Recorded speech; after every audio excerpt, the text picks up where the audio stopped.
What's up, everyone? Today we'll be changing this 2014 Toyota Corolla AC blower, and this is what the part looks like.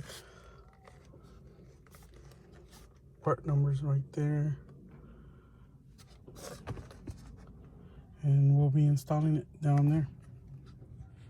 So that's what it looks like, and I disconnected the wire there, the harness wire, and it only has 3 screws, which is that one right there. It's 3 in total to take off. All right, everyone, so it is out. I had a little trouble with this piece, but you gotta move a little to get this fan out. But it's pretty easy, just 3 screws, and it should slide right out. You gotta take one of this wire harness and pull it to the side. It's like 2 of them, but it's not hard at all. And now I'm gonna install the new part in. As you can see, this is the old part and the new one, and it actually did look like I needed a new part.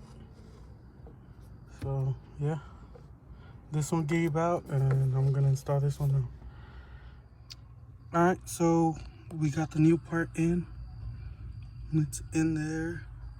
All right, and the only tools that I used was this ratchet here and this 5/16, and that's all I used for this.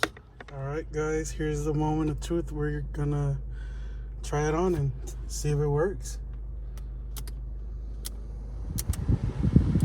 Oh, nice. And it doesn't make no noise. I don't have any more noise down there like it was. It's really smooth, and it's back and running.